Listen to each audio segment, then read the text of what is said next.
in that he came in, we given him only 2 terms. In the 2 terms, he have done marvelous.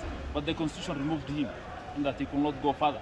But I believe if we could have given him 1 or 2 terms, again, maybe we could have reached the status of Malaysia or Singapore or any other person.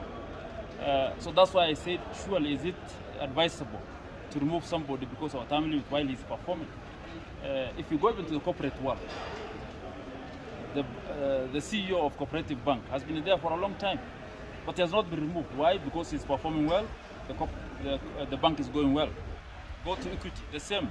So these are corporate itself, though it's a state different, but if you are performing well, you should not be removed.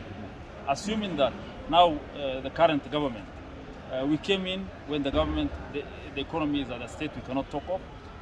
We cannot implement those of the plan because of the debts and the amount of resources we have. So assume that the president now takes action in implementing his agendas. He has to write up or clean up some of the messes. That might take him 5 years, a term. So we'll only have maybe 5 years again to implement the agenda, so he's talking of. So by 5 years again, you're going to remove him.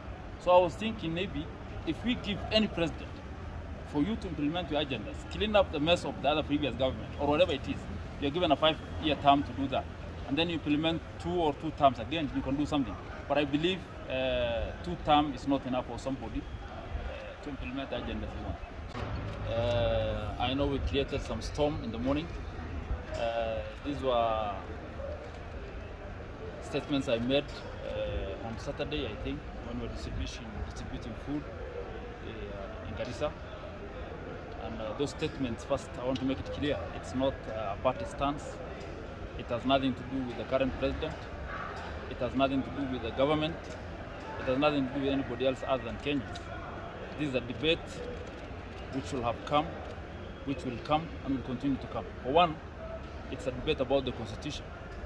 And the Constitution, as you know, is not a biblical version of the Bible or the Quran. The Constitution can be changed, can be amended, and will be amended, whether by our generation or the generation to come. And the amendment starts from an outburst or a sentiment by 1 or 2 people. And that's why I brought up this issue of the term limit. It's something I believe in. It's something we discussed with quite some number of legislators. I don't want to mention names. It has nothing to do with UDA, it has nothing to do with ODM or any other person. It has something to do with Kenyans. And those of us who are discussing it were Kenyans, MPs, and even the locals. I believe in that sentiment. I said that the term limit should not be 2 terms, and the person should be removed through the ballot, not by term. That's what I mean. If it goes to that level, then it should be something to do with age limit. Mine is either 2 options, through the ballot or through the age limit of 75. Because I believe from the age of 75, the person becomes senile and he cannot rule. On the other hand is that we borrowed our constitution from the European nations, the Westerns, whether the US or the UK. Most of them, or European countries and Australia, most of them, there's nothing like term limit for the president. So long as the president or any other person is performing, then there's no need of removing us.